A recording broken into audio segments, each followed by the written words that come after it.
लिखो 3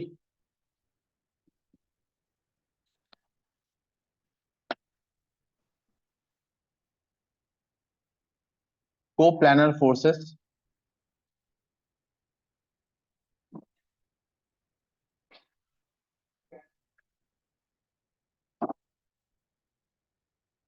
of magnitude 4 Newton, 5 Newton, and 6 Newton are acting about a given point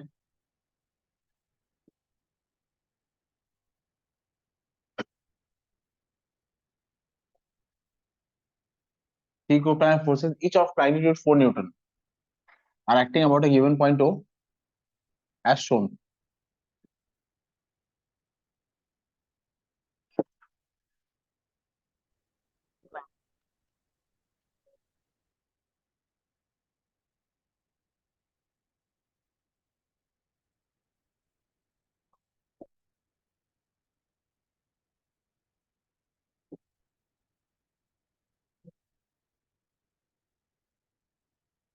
Which of the following? Question which?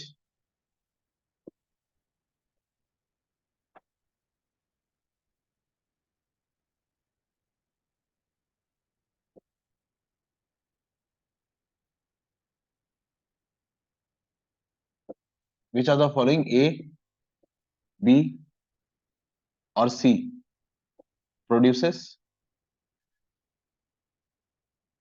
more torque?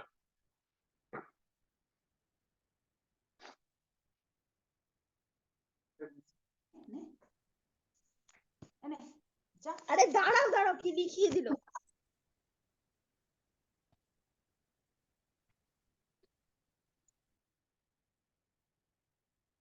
मजाक मत करो।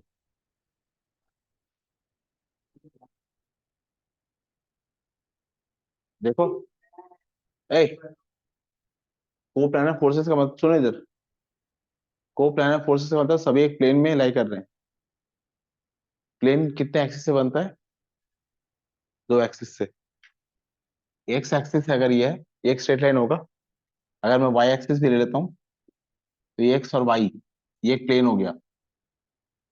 ये तीनों force इसी प्लेन में लाई कर, मतलब अगर मैं ए फोर्स के बारे में कह रहा हूँ, ए फोर्स इधर है तो बी फोर्स ऊपर या नीचे नहीं होगा। अगर ये ए फोर्स है तो बी फोर्स इसी प्लेन में है, ये बी फोर्स है, और सी फोर्स भी इसी प्लेन में है। ऐसा भी हो सकता था, मतलब आप इसको ऐसे देख लीजिए, ये मान लीजिए ए फोर्स है तो ये बी फोर्स है इसी प्लेन में, और ये सी फोर्स है इसी प्लेन में। ऐसा नहीं है कि ये ए फोर्स है और ये बी फोर्स है और ये सी फोर्स है, ये अलग अलग प्लेन हो गए। थ्री कोप्लानर फोर्सेस, ये बात समझ आई? अच्छा, अब फिक्स पॉइंट क्या दिया है वो ये गिवन है। अब आप क्या निकालेंगे? ए बी और सी तीनों का मैग्नीट्यूड 4 न्यूटन है। आपको कहना है ए बी और सी में से कौन सा ज्यादा मोमेंट ऑफ फोर्स प्रोड्यूस करेगा। मोमेंट ऑफ फोर्स निकालने का फॉर्मूला क्या रखा है हमने? मैथमेटिकली मोमेंट ऑफ फोर्स या टॉर्क, मैथमेटिकली क्या है? फोर्स इंटू परपेंडिकुलर, ये फोर्स इंटू परपेंडिकुलर डिस्टेंस है। इस फोर्स का इस पॉइंट से परपेंडिकुलर डिस्टेंस बना लीजिए। इस फोर्स का इस पॉइंट से एक परपेंडिकुलर डिस्टेंस होगा और इस पॉइंट से इस फोर्स का एक परपेंडिकुलर डिस्टेंस होगा। हाँ, फोर्स तीनों का सेम है, फोर्स तीनों का सेम है। इसका परपेंडिकुलर डिस्टेंस ज्यादा होगा, उसका moment of force at all ज्यादा होगा। तो कौन सा मोमेंट ऑफ फोर्स ज्यादा प्रोड्यूस कर रहा है? ए। अब बस ये लिखेंगे आप। For same, for a given, for a given, आज जा रहा है school? For a given magnitude, for A for a given magnitude of force, moment of force is greater for which perpendicular for which perpendicular distance is greater. मत बात कीजिए आपस में, ऐसे क्वेश्चन खूब आते हैं। एक और दे रहा हूं,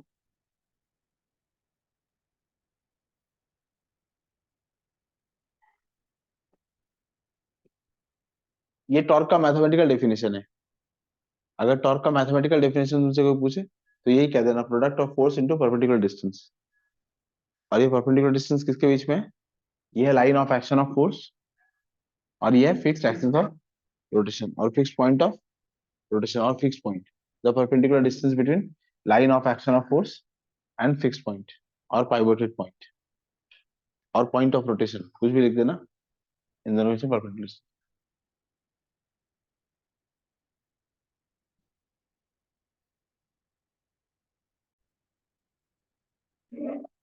हाँ, नेक्स्ट क्वेश्चन लिखिए, a uniform meter rod, a uniform meter rod,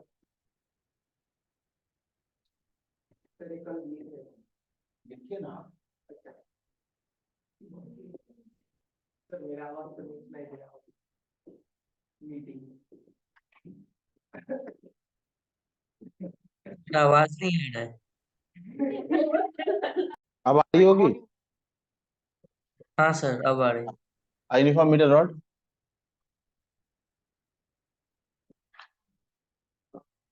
has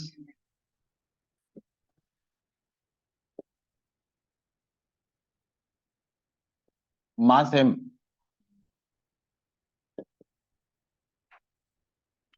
comma, it is balanced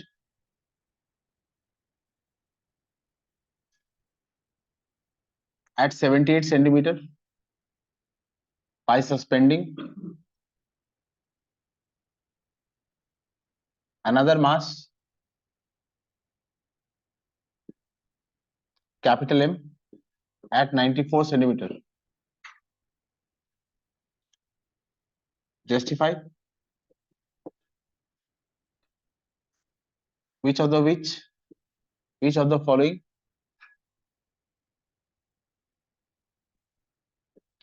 is the correct relation. M is equal to capital M, M is greater than capital M, M is less than capital M.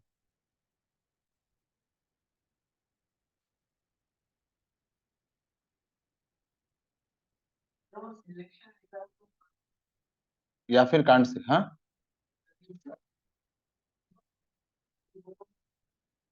a uniform meter rod has mass M. It is balanced at 78 centimeters by suspending another mass capital M at 94 centimeters. Justify which of the following is the correct relation. Justify which of the following is the correct relation.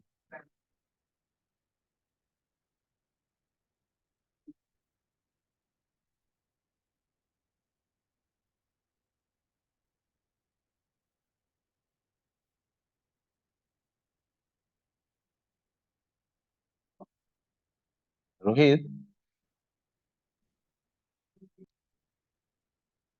Uniform metre rod रहा होगा 0 centimetre, 100 centimetre, it is balanced at 78 centimeter.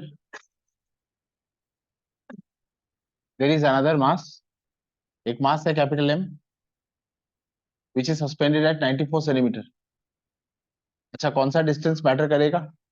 ये fix point है, ये fulcrum है, ये distance matter करेगा ना।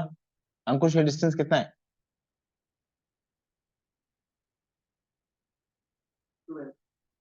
क्या ये 16 centimetre,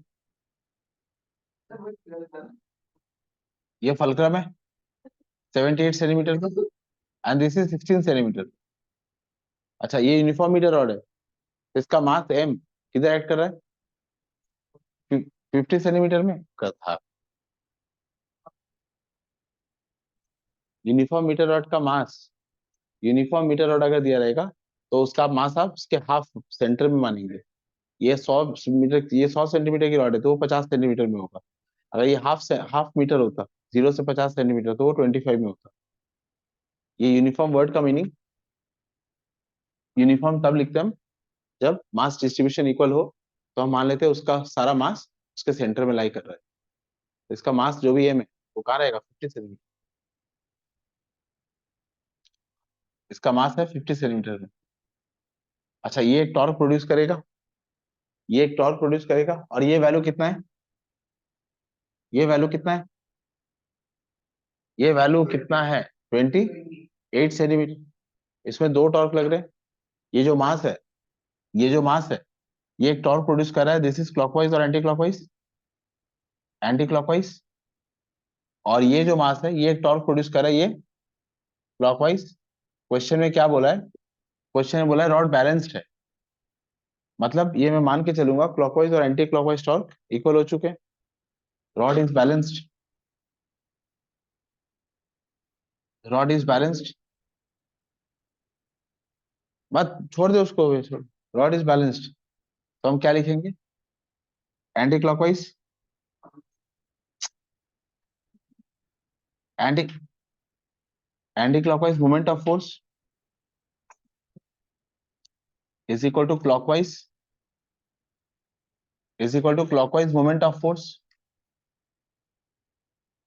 anti clockwise moment of force कितना हुआ, m into 28, m gram force into 28 centimetre is equal to ये कितना होगा, capital M gram force into 16 centimetre. तो हमें रेशियो मिल गया एम बाई कैपिटल एम का, एंड वो कितना है, 16/20। ये रेशियो एक से कम है, एक है कि एक से ज्यादा है, एक से कम है। तो मैं क्या लिख सकता हूँ, मैं लिख सकता हूँ m by capital M is less than 1। इस इनइक्वालिटी को यहां लिख देते हैं, तो एम कैपिटल एम ज्यादा हो गया। क्या, देख देख देख,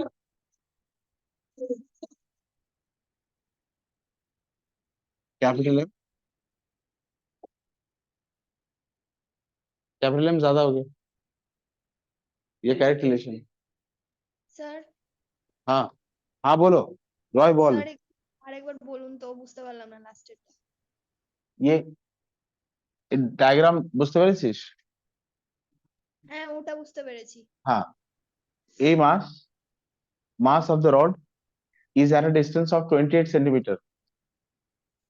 Mass of the rod is producing a moment of force small m into 28 centimeter. This is anti-clockwise. Capital M, मत बात कीजिए, capital M is at a distance of 16 centimeter from the fixed point. এটা clockwise moment of force m into 16 centimeter. M small m by capital M, taking a ratio, this would be 16/28, and 16/28, this value would be less than 1. So I'm writing small m by capital M is less than 1, and then you multiply this capital M with this 1, and the relation is small m is less than capital M, capital M is greater than small m. This is the correct relation. Thank you sir. हाँ हाँ, हो गया लिखना। Next question,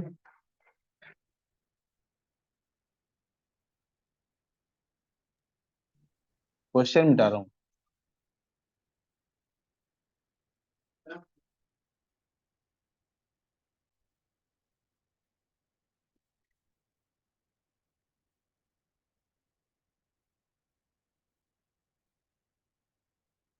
In the given question,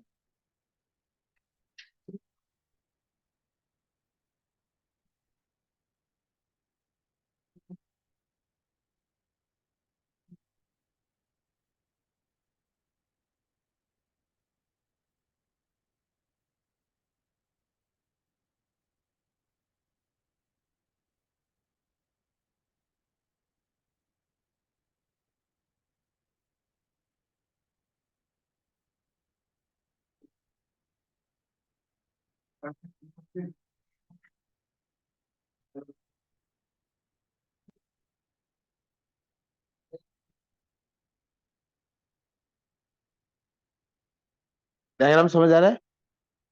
थोड़ा बड़ा करके बना देता हूँ।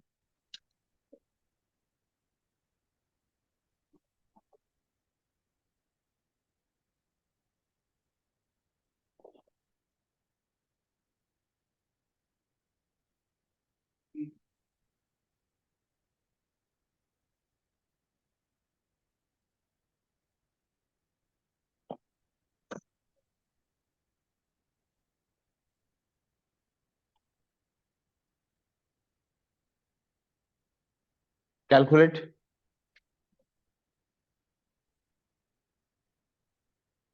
The resultant torque.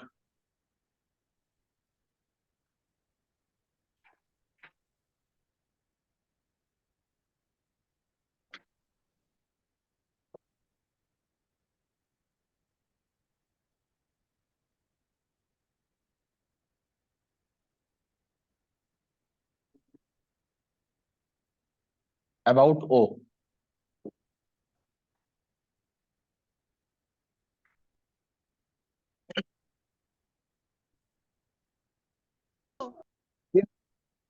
जीरो।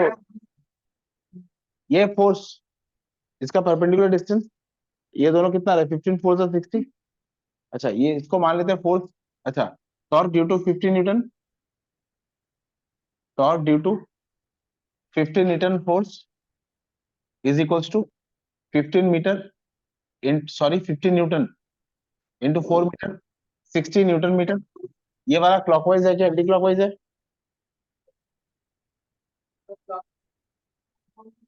ये वाला एंटी क्लॉकवाइज कैसे है? क्लॉकवाइज। अच्छा है। और ये वाला torque due to 6 newton force, 6 newton into 10 metre, again ये 60 मीटर। ये क्या था? क्लॉकवाइज। ये एंटी क्लॉकवाइज। रिजल्टेंट टॉर्क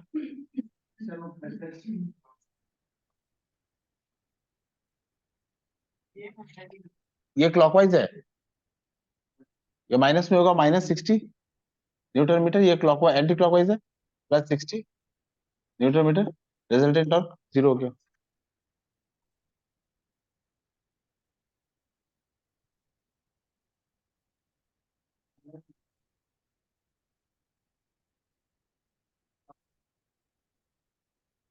अभी क्वेश्चन आंसर तो कर ले, हो गया। Next question. डायग्राम मिटा दूं ना?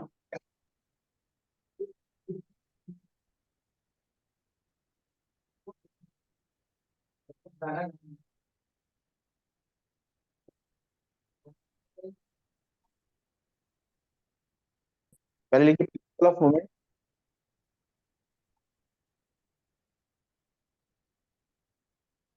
इक्विलिब्रियम, टाइप्स ऑफ इक्विलिब्रियम,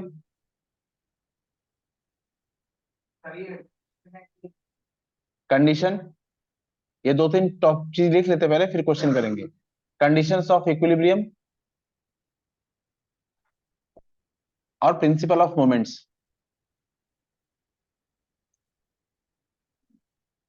ये एक एक करके लिखते जाना ना। इक्विलिब्रियम का क्या मतलब है?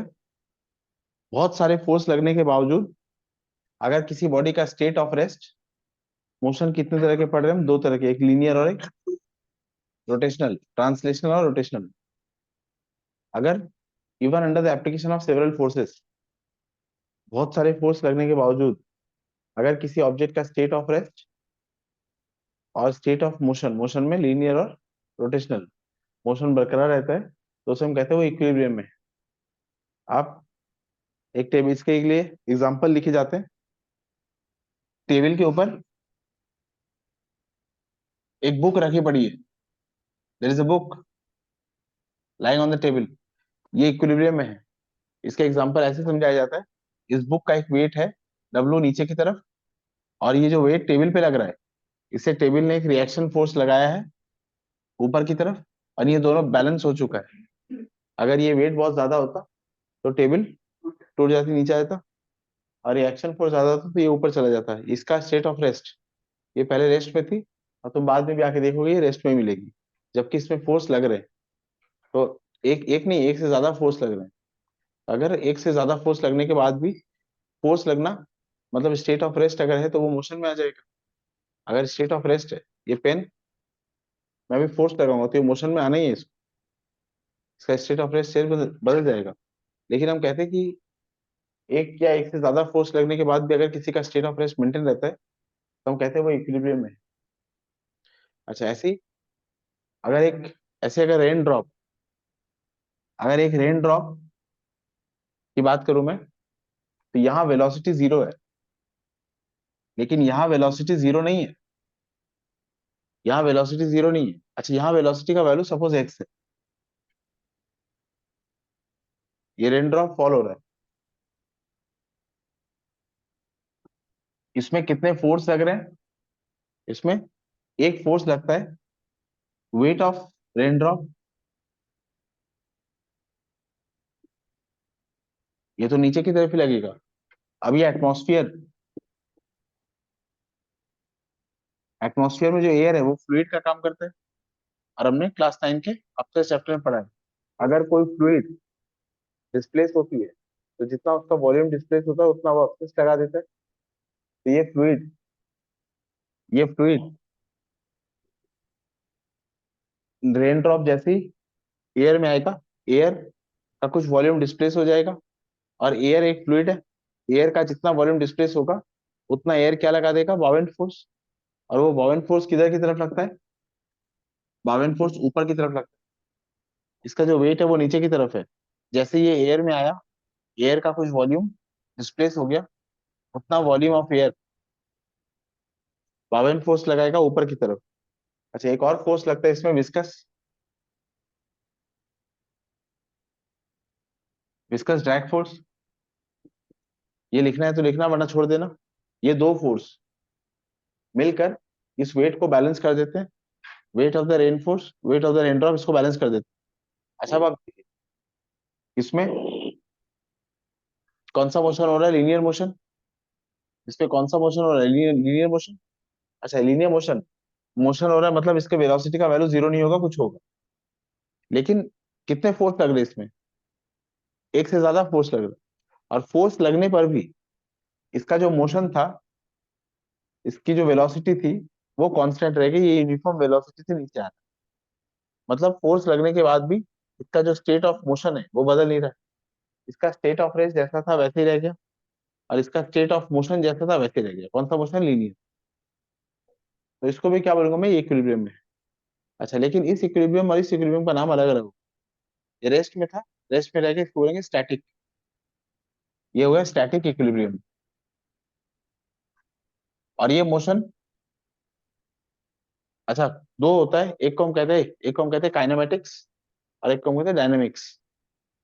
जब हम मोशन को पढ़ते हैं बिना फोर्स के, एक मोशन हो रहा है, जैसे हमने क्लास 9 में पढ़ा था, a ball is thrown vertically upward from a height of a tower suppose 60 metre and it returns to the ground in 4 second. Motion हुआ था, मोशन हुआ था। अब इसमें हम पढ़ देते थे कि इसकी वेलोसिटी मानो 10 मीटर पर सेकंड है। मैंने यहाँ किसी फोर्स की बात नहीं, कभी नहीं की थी, किसी भी क्वेश्चन में फोर्स इन्वॉल्व नहीं था। जब हम मोशन को पढ़ते बिना फोर्स के, जब हम मोशन को पढ़ते बिना फोर्स के, जब हम मोशन को स्टडी करते बिना फोर्स के, उसको हम कहते हैं काइनेमेटिक्स। लेकिन जब हम मोशन को पढ़ते हैं फोर्स के साथ, जब हम मोशन को फोर्स के साथ पढ़ते हैं तो उसे कहते हैं डायनेमिक्स। अच्छा यहाँ मोशन हो रहा है और फोर्स को भी स्टडी कर रहा हूँ मैं, ये क्या हो जाएगा, डायनेमिक।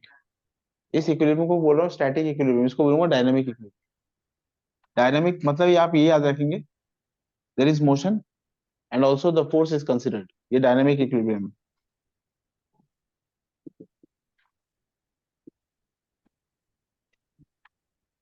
कोई डाउट है इसमें। अच्छा इक्विलिब्रियम का डेफिनेशन क्या लिखेंगे, if a body is said to be under equilibrium, a body, सुनो तो, a body is said to be under equilibrium कब, when even under the application of several forces there is no change in its state of rest or its state of motion। देखिए, a body is said to be under equilibrium when even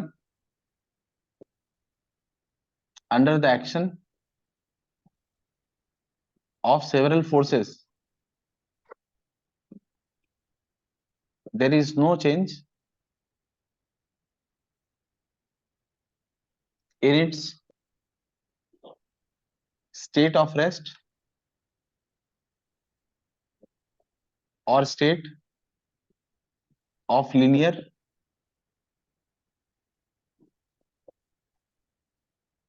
or rotational motion.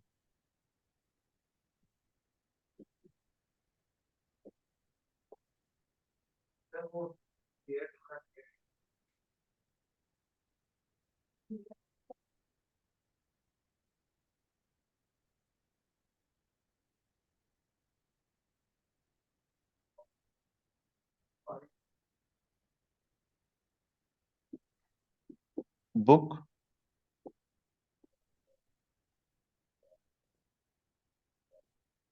lying on a table,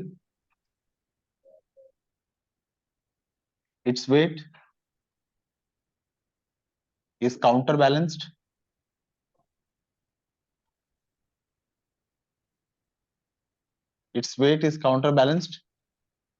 by the reaction force of table on the book. Dynamic equilibrium का example, falling of a raindrop,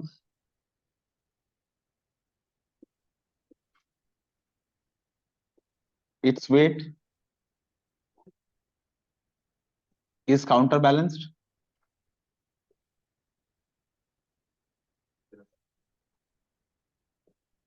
by viscous force, by viscous drag force, as well as Bowen force, such that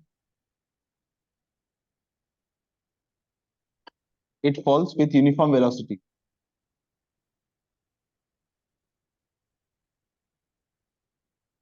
Such that it falls with uniform velocity. Velocity is constant.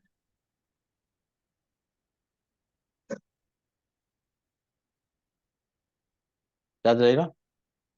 अच्छा, अब इनके definition लिखने होंगे हमें. अगर आपसे पूछे स्टैटिक इक्विलिब्रियम का डेफिनेशन और डायनेमिक इक्विलिब्रियम का डेफिनेशन, मनामी, स्टैटिक इक्विलिब्रियम का definition, when all the particles of a system remains in the state of rest, here velocity of the particles of system is 0. और यहाँ क्या लिखेंगे? शाबाश, यहाँ क्या लिखेंगे? when a particle is moving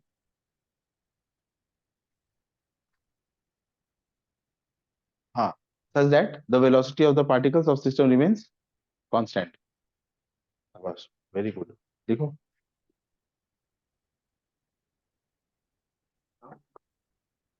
सुनो ना, वाटर जितना इजीली फ्लो कर पाता है, देख इधर, वाटर जितना इजी, ये वाटर के पार्टिकल्स हैं,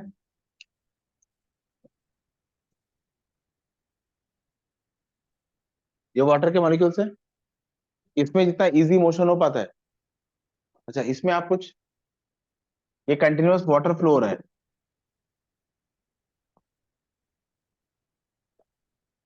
अब ये देख इधर, ये मान ले एक वाटर का मॉलिक्यूल है जो इस डायरेक्शन में फ्लो कर रहा है. आप देख रहे हैं वाटर का कंटिन्यूअस फ्लो हो रहा है. ऑब्वियस है ना, ये वाटर मॉलिक्यूल का फ्लो अगर इस हो रहा है, तो इसके पीछे जो वाटर मॉलिक्यूल है वो उसको खींच नहीं रहा है, वो भी उसके साथ मूव कर रहा है, पैरेलली मूव कर रहा है. तो वाटर का एक स्ट्रीमलाइन, एक कंटिन्यूअस फ्लो में दिखता है. अच्छा, इतना सारा वाटर मॉलिक्यूल तुम यहाँ रख दो एंड तुम देखोगे वाटर का एक कंटिन्यूअस फ्लो होने लग गया. अगर कोई स्टैंडिंग पोजीशन है, कोई स्लाइड करने की जगह है, तो वाटर फ्लो करने लग जाएगा. लेकिन ये बात हनी लेने पर या ग्लिसरीन लेने पर, ये सेम अमाउंट ऑफ हनी मैं उसी सरफेस पे रख देता हूँ, तो वाटर जितना स्ट्रीमलाइन इजीली फ्लो करता है, हनी उतना फ्लो नहीं करता है. तो इसके लिए थ्योरी हमने क्या मानी है कि हनी का एक मॉलिक्यूल ये अगर फ्लो करना चाह रहा है, तो उसके पीछे जो दूसरा मॉलिक्यूल है वो उसको फ्लो करने से रोक रहा है. मतलब प्रॉपर्टी में, किसी फ्लूइड में, ये दोनों फ्लूइड है, जो फ्लो कर सके वो फ्लूइड, जो फ्लो कर सके वो फ्लूइड, हनी जैसा फ्लूइड है, वाटर, अच्छा दोनों ही फ्लूइड है लेकिन दोनों में सेम नेचर नहीं है। इसमें फ्लो के लिए रेजिस्टेंस ज्यादा है ना, और इसमें फ्लो के लिए रेजिस्टेंस कम है। इसको हम कहते हैं विस्कस फोर्स। किसी फ्लूइड की इंटरनल प्रॉपर्टी होती है, किसी फ्लूइड की इंटरनल प्रॉपर्टी होती है, वो कभी कभी किसी मोशन को, जैसे वाटर में अगर मैं कोई कागज गिरा देता हूं, तो फ्लो कर जाएगा, लेकिन हनी में कोई कागज गिराता तो हनी उसको रोकना चाहेगा ना। तो किसी भी फ्लूइड में विस्कस फोर्स होता है, वो उसकी इंटरनल प्रॉपर्टी होती है, वो किसी मोशन को अलाउ भी कर सकता है और वो उसको रिस्ट्रिक्ट भी कर सकता है। तो यहाँ पर ये जो विस्कस फोर्स है, विस्कस ड्रैग फोर्स, ये कौन लगा रहा है? मीडियम। मीडियम दो फोर्स लगा रहा है। एक कौन सा फोर्स लगा है, सुनोगे यार, मीडियम दो फोर्स लगा रहा है। एक फोर्स मीडियम क्यों लगा रहा है? ये जो रेन ड्रॉप है, ये रेन ड्रॉप गिरा, तो एग्जैक्टली exactly, यहाँ पहले हवा थी, यहाँ पहले हवा थी, जितना रेन ड्रॉप का वॉल्यूम है उतना एयर डिस्प्लेस हो गया। तो ये हो गया volume of air into density of air into g, ये हो गया बावन फोर्स, ये बावन फोर्स। अच्छा, क्या ये इंटरनल प्रॉपर्टी इसकी? ये वॉल्यूम डिस्प्लेस हुआ है इसीलिए बावन फोर्स लगा है। ये वॉल्यूम डिस्प्लेस हुआ है किसका? एयर का। जितना रेन ड्रॉप का वॉल्यूम होगा उतना एयर डिस्प्लेस हो जाएगा into density of air into g, ये बावन फोर्स। और बावन फोर्स हमेशा ऊपर की तरफ लगेगा। तो एक फोर्स तो बावन फोर्स लगा है, और दूसरा विस्कस ड्रैग फोर्स। किसी भी फ्लूइड के एक इंटरनल प्रॉपर्टी होती है, उसको हम कहते हैं विस्कोसिटी। किसी भी फ्लूइड की इंटरनल प्रॉपर्टी होती है विस्कोसिटी। विस्कोसिटी क्या है? The resistance to flow, the resistance to flow. ये बात समझे क्या? अच्छा, अब ये रेन ड्रॉप जब इसमें से जाना चाह रहा है, तो ये एयर जो है, ये जो मीडियम है, ये विस्कस ड्रैग फोर्स लगा रहा है। ये ऑब्जेक्ट ड्रैग हो रहा है ना यहाँ पर, और ये अपनी इंटरनल प्रॉपर्टी से उसको रोक रहा है। वो भी किधर? ऊपर की तरफ, क्योंकि मोशन कहाँ हो रहा है? इधर की तरफ। ये दोनों फोर्स, इस रेन ड्रॉप का जो वेट है जो नीचे की तरफ है, उसको बैलेंस कर देते हैं। तो इसकी जो वेलोसिटी है वी, वो वी वेलोसिटी से ऊपर से नीचे गिरते रहते हैं। तो हम कहते हैं वो डायनेमिक इक्विलिब्रियम है। अच्छा, ये बहुत फेमस एग्जांपल है। ये दोनों एग्जांपल बार बार रिपीटेड है, इसलिए इन दोनों के बारे में कहा है। और फर्दर एग्जांपल की अगर बात करें, तो एरोप्लेन का उड़ना, एरोप्लेन एक वेलोसिटी से उड़ता है, एरोप्लेन का जो वेट है वो नीचे की तरफ है, लेकिन एरोप्लेन एक हाइट पे कैसे उड़ रहा है? एरोप्लेन पे भी कौन सा फोर्स लग रहा है? ये विस्कस ड्रैग फोर्स और बावेन फोर्स। एयर को डिस्प्लेस करा है उसने, जितना वॉल्यूम एरोप्लेन का है उतना वॉल्यूम उसने एयर को डिस्प्लेस करा है। तो एयर उस पर क्या लगा रहा है? बावेन फोर्स। और फिर उसमें ड्रैग फोर्स भी। अब ये जो बावेन फोर्स और ड्रैग फोर्स है, ये किसके इक्वल होकर रखा है? वेट ऑफ एरोप्लेन के। क्योंकि वेट ऑफ एरोप्लेन तो उसको नीचे लाना चाहता था, लेकिन वो एक स्टेबल हाइट पे है, स्टेबल हाइट पे उड़ रहा है, और एक वेलोसिटी भी रखता है, क्योंकि उसकी वेलोसिटी है। और हम फोर्स की भी बात करें, हम जब मोशन और फोर्स दोनों की बात करते हैं, तो वो कौन सा हो जाता है? डायनेमिक। तो डायनेमिक इक्विलिब्रियम का एग्जांपल हो गया। ये दो एग्जांपल आप याद रखेंगे। अच्छा, लेकिन इसका डेफिनेशन अगर मैं पूछूं, इसका डेफिनेशन क्या होगा? वही जो आपको समझ आ रहा है वो definition. When all the particles, इस बुक, इस बुक को आप सिस्टम ऑफ पार्टिकल मानेंगे। इस बुक में बहुत सारे पार्टिकल्स हैं। When all the particles of a system is at state of rest, having no velocity, it is even under the application of several forces, even under the application of several forces, when all the particles of a system is at rest having no velocity, it is said to be in static equilibrium। और इसको क्या बोलेंगे? Dynamic. अच्छा, पहले इसको लिख लेते हैं। when all the particles, रुक तो, अच्छा नहीं मेडिकल है, वेट कर तो। when all definition, when all the particles, when all the particles of a system remains in the state of,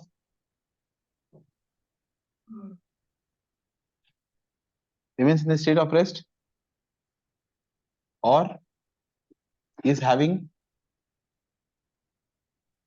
velocity zero, even under the application, even under the application of several, even under the application of several forces। और dynamic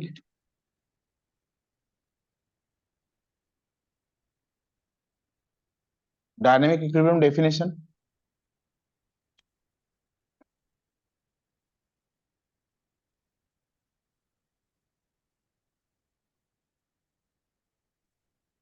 when particles of a system has a velocity which remains constant even under the application of several forces.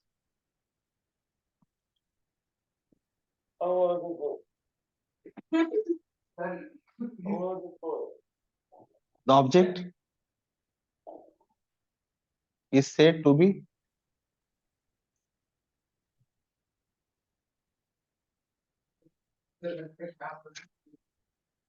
under dynamic equilibrium.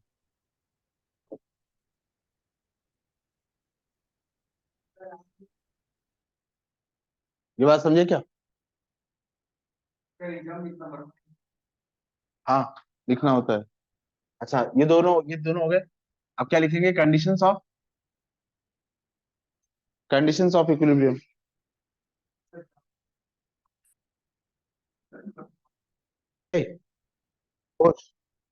Equilibrium होने के कितने condition होने चाहिए? तुम बोलो। Equilibrium कब होगा? अगर लीनियर मोशन नहीं हो रहा और रोटेशनल मोशन नहीं हो रहा तब।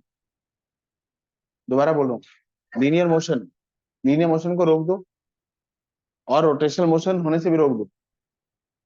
देखना इधर, लीनियर मोशन होने से रोक दे और रोटेशनल मोशन होने से रोक दे, तो वो बॉडी किसमें हो जाएगी?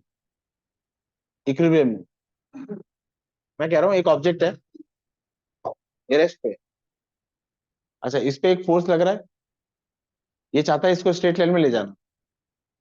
ये समझ गया आपने? ये सारा मिटा दे।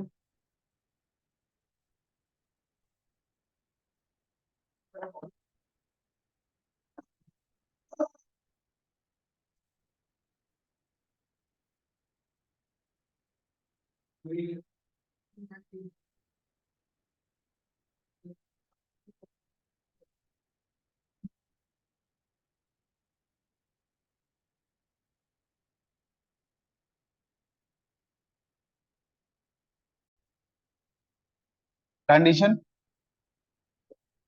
ऑफ इक्विलिब्रियम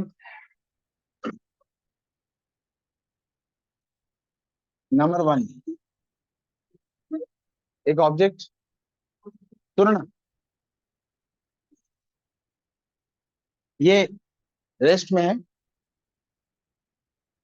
इसमें लीनियर मोशन कराना है, एक फोर्स लगाया ऊपर की तरफ, इसमें मोशन हो जाएगा क्योंकि इसमें एक ही फोर्स लग रहा है।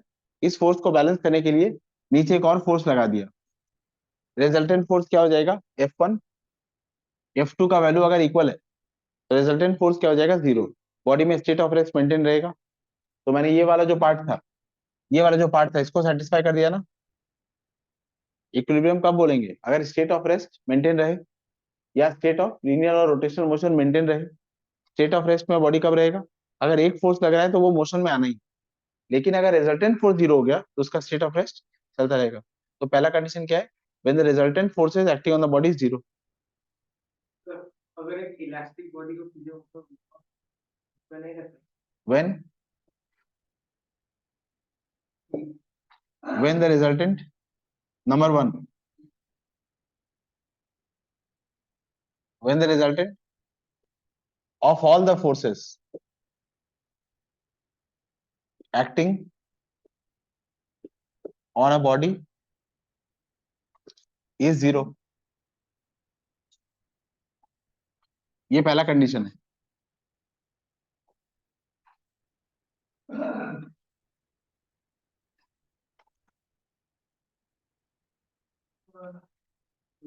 इस ये समझे क्या?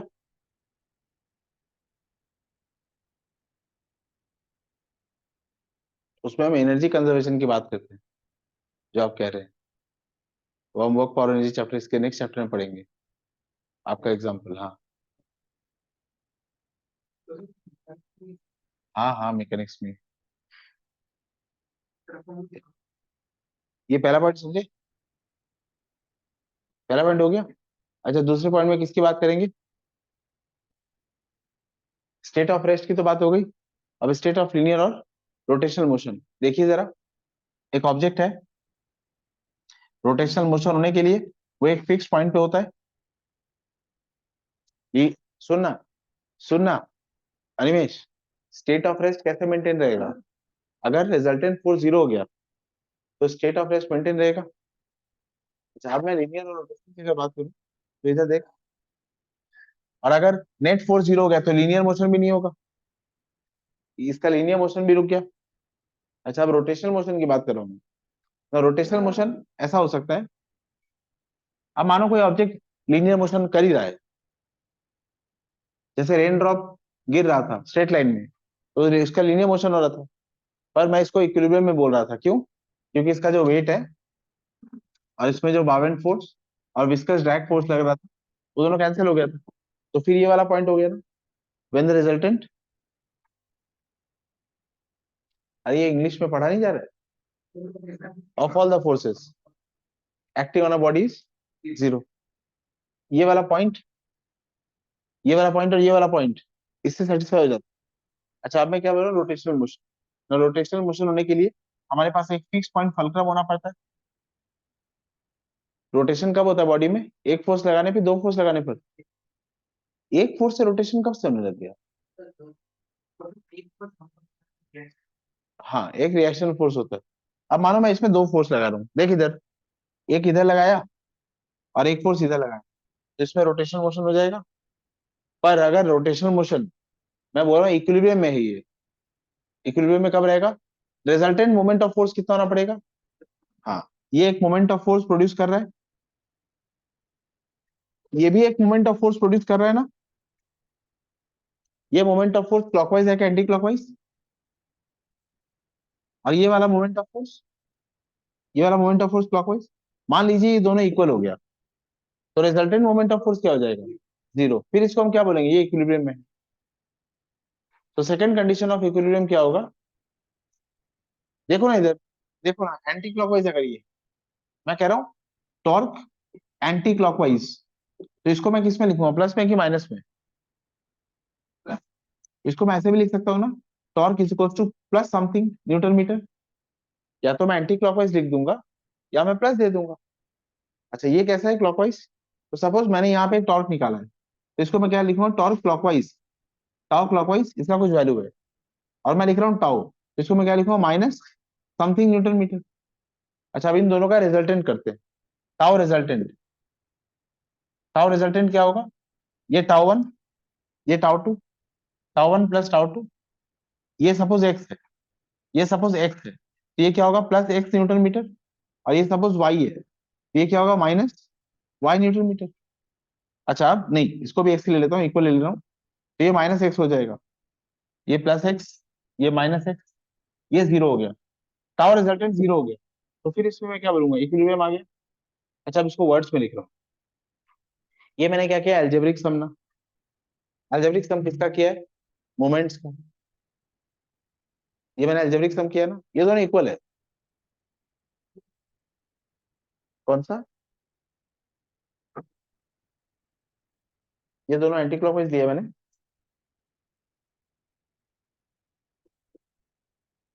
ये क्लॉकवाइज हो गया।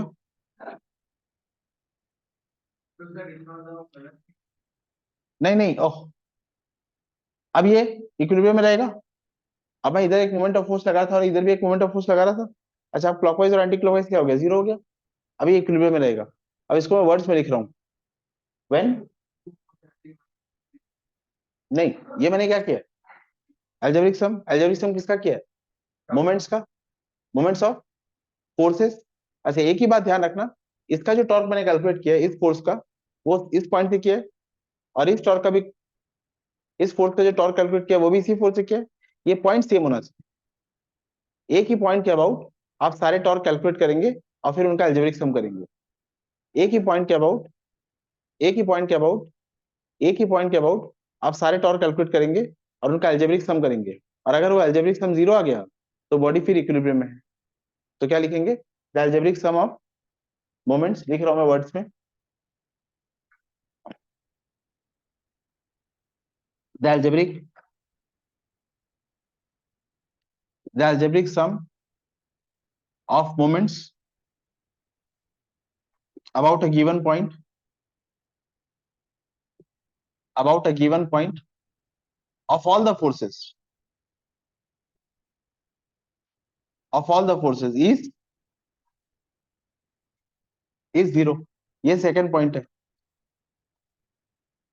ये बात समझे क्या? ये जो मैंने यहां किया है इसको यहां वर्ड्स में लिखा है, the algebraic sum of moments, देखोगे the algebraic sum of moments, ये मोमेंट अलग अलग पॉइंट से एक ही पॉइंट से, about a given point of all the forces is 0। तो ये हो गए इक्विलिब्रियम के दो कंडीशन, ये था कंडीशंस ऑफ इक्विलिब्रियम। अब मैं आपको कंडीशंस ऑफ इक्विलिब्रियम पे क्वेश्चन दे रहा हूं, आप मुझे उसका आंसर बताएं। ए हीरो, इक्विलिब्रियम के कितने कंडीशन है? 3। बट इक्विलिब्रियम के कितने कंडीशन हो गए? 2।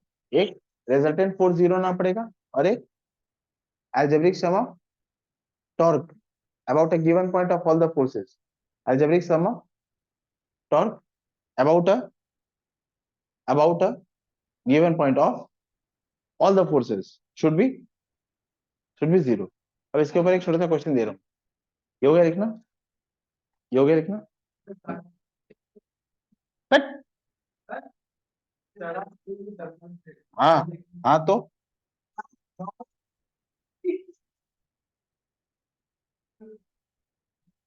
सर आपको कुछ बोल रहा है कि आप ये क्वेश्चन सॉल्व करेंगे आप, सुनो ना, यूनिफॉर्म ऑनलाइन, तुम लोग कोई डाउट है ऑनलाइन? No sir. हाँ, ये इक्विलिब्रियम के ऊपर है, ये इक्विलिब्रियम के ऊपर बेस्ड एक क्वेश्चन है। ये दोनों कंडीशन लगा के आप आंसर बताएंगे, ये वाला कंडीशन भी लगाएंगे और ये वाला भी, मतलब आप समझ गए ना इक्विलिब्रियम इन दोनों कंडीशन पे भी होगा। हाँ, तो ये दोनों लगाना, देखता हूँ बुद्धि कितनी काम कर रही है। A uniform metre rod of weight W is in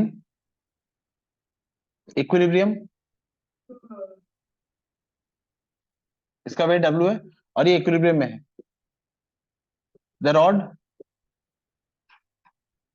is balanced, the rod is balanced at 2 points as shown।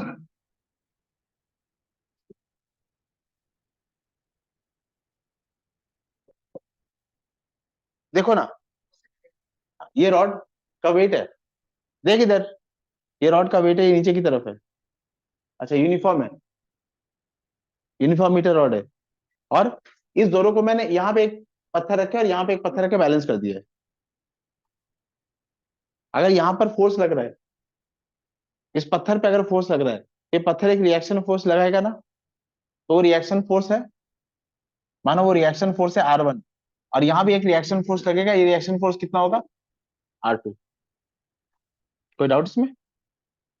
पक्का? हाँ।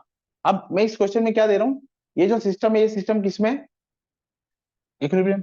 और इक्विलिब्रियम में अगर आपसे कह दिया कि इक्विलिब्रियम में है, मतलब ये दोनों फोर्स, ये दोनों कंडीशन वैलिड है, इक्विलिब्रियम में होने के ये दो कंडीशन है ना। अच्छा, इन दोनों कंडीशन को बारी बारी लगा देते, पहले इस कंडीशन को लगा देते हैं। पहले अगर इस कंडीशन को लगाऊं तो इस कंडीशन में क्या कहा गया? When the resultant of all the forces acting on the bodies, अगर इक्विलिब्रियम में है तो सारे फोर्स का रिजल्टेंट 0 आना चाहिए। मतलब मैं क्या लिख सकता हूँ, W जो नीचे की तरफ है और ये R1 और R2 ऊपर की तरफ है, इनका वैल्यू इक्वल है, ये पहला कंडीशन लगा दीजिए। तो applying conditions of equilibrium, applying conditions of, applying conditions of equilibrium ये वर्ड देख के आपका मन मचल जाना चाहिए, आपको ये दोनों पॉइंट याद आ जाने चाहिए, और फिर आप क्वेश्चन लगा दीजिए। Question, what is the relation,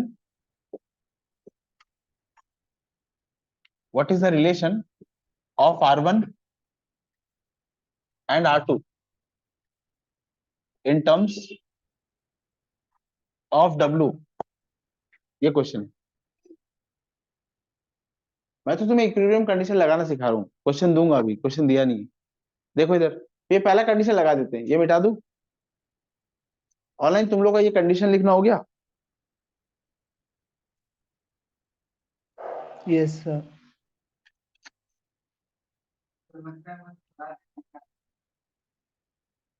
नहीं, अंशु सोया नहीं होगा, रॉय वो भी क्लास ही कर रही है,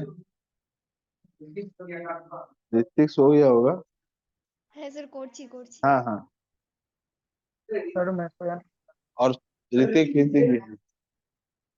और शुभश्री और पापड़ी भी अभी बहुत सीरियस है। नहीं, तुझे लग रहा है। अच्छा, applying conditions of equilibrium number 1, मैं लिख सकता हूँ R1 प्लस R2 ये किसके बराबर है? W के बराबर, पहला कंडीशन। अरे दूसरा कंडीशन क्या था? दूसरा कंडीशन था the algebraic sum of moments, चुप, the algebraic sum of moments about a given point, about a given point. यही सारा बात समझने का था। ये जो गिवन पॉइंट है ये तुम कुछ भी मान सकते हो। तुम बोलोगे तो गिवन पॉइंट में इसको मान लूंगा, तुम बोलोगे तो गिवन पॉइंट में इसको मान लूंगा, तुम बोलोगे तो गिवन पॉइंट में इसको मान लूंगा। जो वर्ड्स में लिखा है मैं वही कह रहा हूँ, the algebraic sum of moments about a given point. ये तुम अपने मर्जी से कुछ भी मान सकती हो। The algebraic sum of moments about a given point of all the forces should be 0। किसको गिवन पॉइंट मानना है बोलो? इसको मैं ए मान रहा हूँ, ये बी और ये सी, किसको मानू? बी को मान लेते हैं। अच्छा, बी को अगर आप गिवन पॉइंट मानते हैं तो अब बताइए, ये रॉड यूनिफॉर्म है? अगर ये रॉड यूनिफॉर्म है, let let the given point be O, sorry B, अभी बी मान रहा हूं, फिर ए मान के और सी मान के भी करते। अगर इस रॉड का लेंथ एल है और ये रॉड यूनिफॉर्म है, ए, तो इसका वेट कहाँ एक्ट करेगा? मिड पॉइंट पे। तो ये वाला पार्ट कितना होगा? ए बच्चा लोग, ये वाला पार्ट कितना होगा? एल बाई 2 ना। अच्छा, ये वाला कितना होगा? ये भी ये भी एल बाई 2 होगा। अब आप इस पॉइंट के अबाउट, इस पॉइंट के अबाउट इसका मोमेंट ऑफ फोर्स और इसका मोमेंट ऑफ फोर्स निकालिए और आंसर बताइए। अलजेब्रिक सम निकालिए, बोलिए क्या आ रहा है? लेट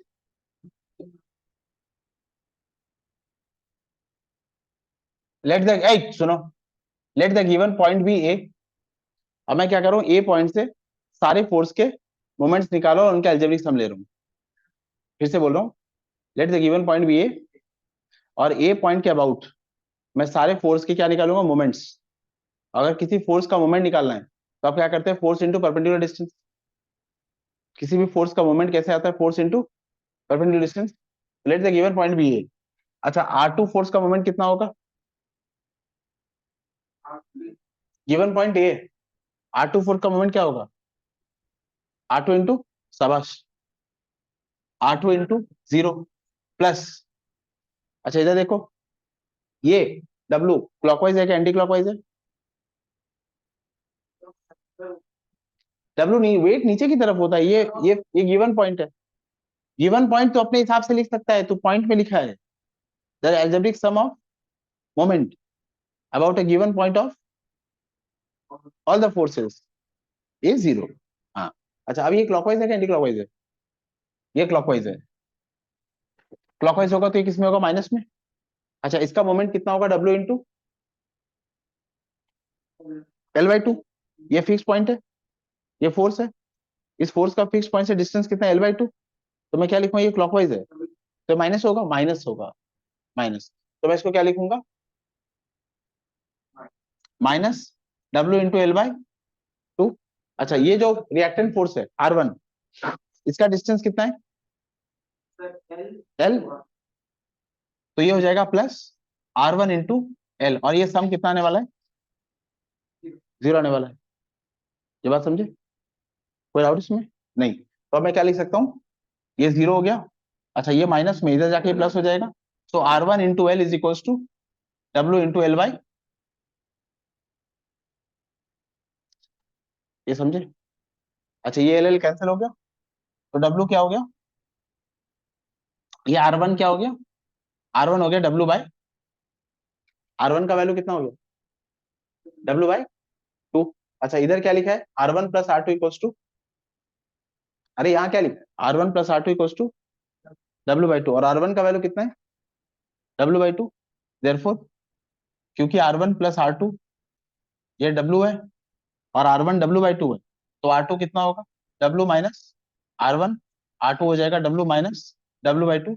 ये कितना आ गया, W बाई, ये W बाई 2 आ गया ना। R1 का वैल्यू कितना है, W बाई 2, और R2 का वैल्यू कितना है, W by 2। Therefore R1 is equals to,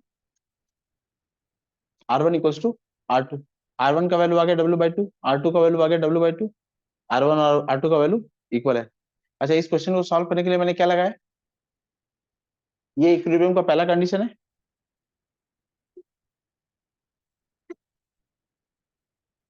ये इक्विलिब्रियम का पहला कंडीशन था, और ये इक्विलिब्रियम का दूसरा कंडीशन, इससे रिजल्ट आ जाएगा। इसमें मैं आपको एक क्वेश्चन दे रहा हूँ, अच्छा आप मुझे बी और सी मानकर, ये आपका होमवर्क रहा,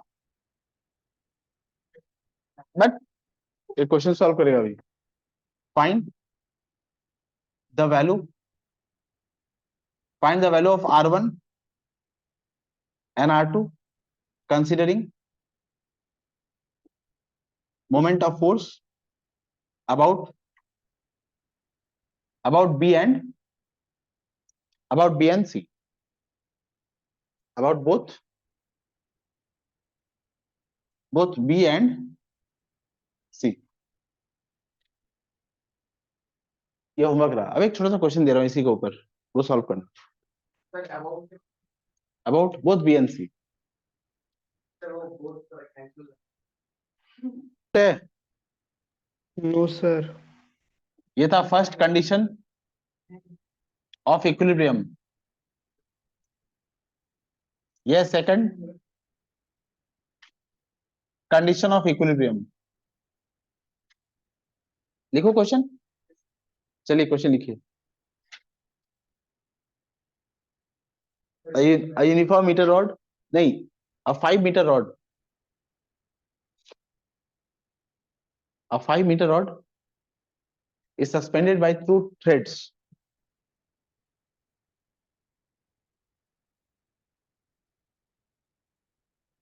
a 5 meter rod is suspended by 2 threads, हाँ, at a distance of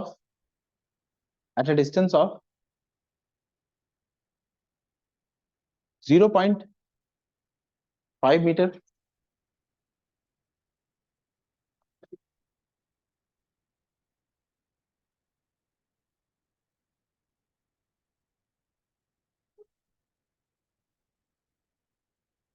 a 5 meter rod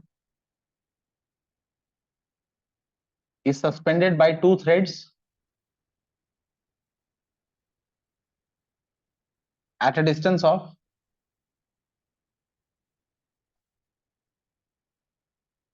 0.5 meter and 3.5 meter from one end.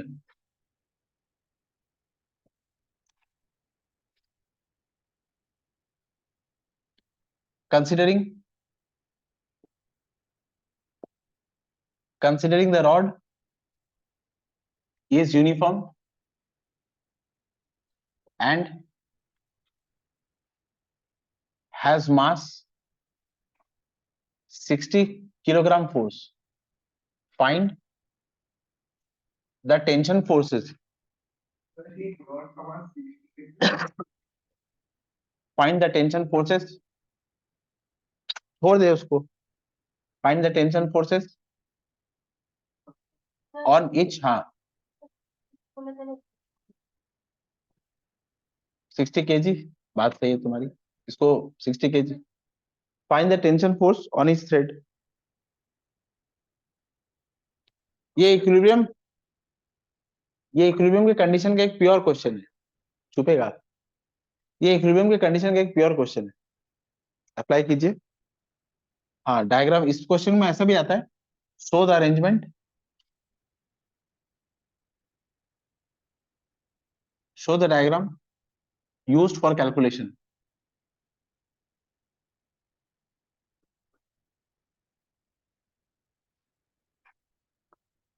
Diagram बना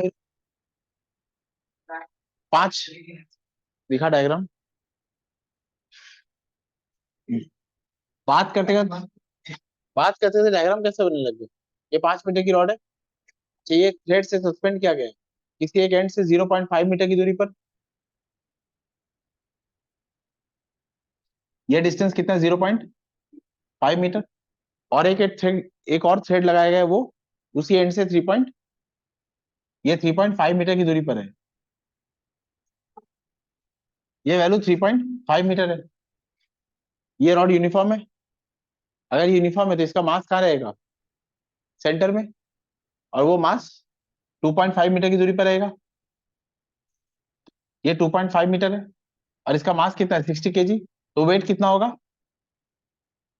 60 kg है। अच्छा, फिर बार बार आपसे कहा है कि ये जो फोर्स है, इसके इसके line of action of force को मैं शिफ्ट कर रहा हूँ।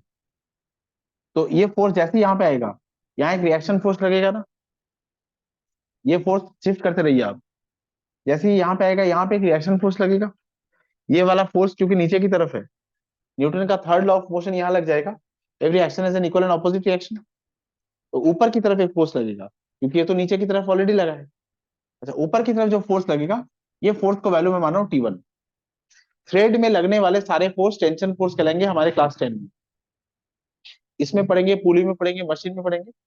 थ्रेड में लगने वाले सारे फोर्स टेंशन फोर्स होंगे। जैसे तुमने देख ही लिया, ये थ्रेड था, तो ये जो फोर्स है टेंशन ही होगा।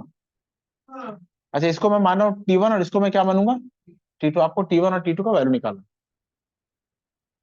हाँ, अब क्वेश्चन में एक बात लिख रहा हूं मैं, show the diagram use for calculation when the rod is in when the rod is in.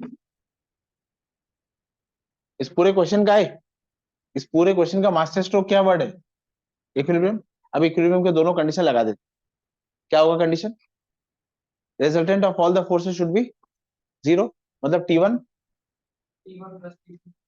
T1 plus T2 equal to 60 kg है। गधा कहीं का। अच्छा, 0 को उल्टा कर दो। चल,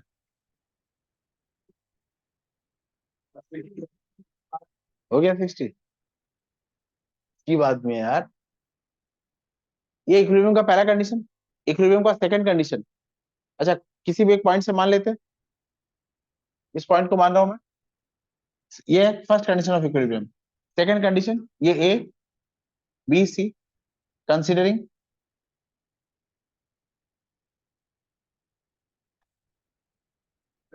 considering fix point, considering fix point be ए।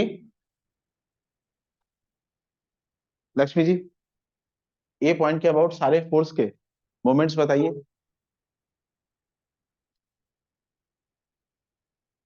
ए को फिक्स मान लिया है। ए पॉइंट के अबाउट सारे फोर्स के मोमेंट ऑफ फोर्स बताइए। T1 इंटू 0, ये फिक्स पॉइंट है। T1 यहीं से पास कर रहा है, तो परपेंडिकुलर डिस्टेंस कितना हो जाएगा? 0। बिना समझे हाँ कह रही है। ये फिक्स पॉइंट है, यहीं से T1 पास कर रहा है, तो T1 का मोमेंट क्या हो जाएगा? 0, क्योंकि परपेंडिकुलर डिस्टेंस क्या है? 0 ना। अब समझी ना? ये फिक्स पॉइंट है और T1 यहीं से पास कर रहा है, ये फिक्स पॉइंट है। अगर फोर्स यहां से पास करता, मानो T1 यहां से पास करता, तो ये T1 और ये परपेंडिकुलर डिस्टेंस। लेकिन अच्छा, ये मानो पॉइंट यहां आ गया, तो भी एक परपेंडिकुलर डिस्टेंस है। Force into perpendicular distance multiply करने पे क्या आता है? मोमेंट या टॉर्क। लेकिन अगर ये फिक्स पॉइंट है और फोर्स यहीं से पास कर रहा है, तो परपेंडिकुलर डिस्टेंस क्या हो गया? 0। तो टॉर्क क्या हो जाएगा? मोमेंट क्या हो जाएगा? 0। मैं मान लेता हूँ फिक्स पॉइंट ये है, तो T1 का टॉर्क कितना होगा, T1 का मोमेंट कितना होगा, 0। तो मैं लिख रहा हूँ T1 इंटू 0। अच्छा ये क्लॉकवाइज है कि एंटी क्लॉकवाइज है, क्लॉकवाइज, ये क्लॉकवाइज है ना, तो ये क्या हो जाएगा, +60 सॉरी -60 इंटू ये वैल्यू कितना है, ये 0.5 है, और ये मिडिल पॉइंट ये 2, बट ये 0.5 और ये 2.5, ये कितना हो गया, ये हो गया 2 मीटर। अच्छा अच्छा अच्छा, बाबू समझी, तो 60 इंटू, नहीं ये फिक्स पॉइंट है लल्ली, ये 0.5 है, और ये 2.5 है, 0 0 की जा रही है, ये 2.5, ये 0.5 है, तो ये कितना है 2। अच्छा इसका मोमेंट ऑफ फोर्स निकालिए तुम इसके अबाउट, ये कितना हो जाएगा, इसका मोमेंट ऑफ फोर्स निकालिए इसके अबाउट, तो 60 इंटू, यस। अच्छा अब ये लल्ला कहते हैं लल्ला। अच्छा T2 ऊपर की तरफ है, T2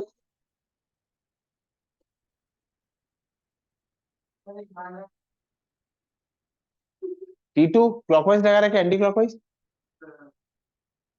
T2 ऊपर की तरफ है, एंटी क्लॉकवाइज, एंटी क्लॉकवाइज, हाँ, तो ये कितना हो जाएगा प्लस T2 इंटू, ठीक ही तो कह रहे हो, अरे ये 3.5 है, हाँ ये 3 हो गया। अच्छा अब इसको क्या करेंगे, इसको इधर ले आऊंगा मैं, ये माइनस में है ना, इसको इधर ले आ रहा हूँ, तो ये कितना हो जाएगा 3T2 इक्वल्स टू 120, T2 कितना हो गया 40, क्या बोल रही बहन,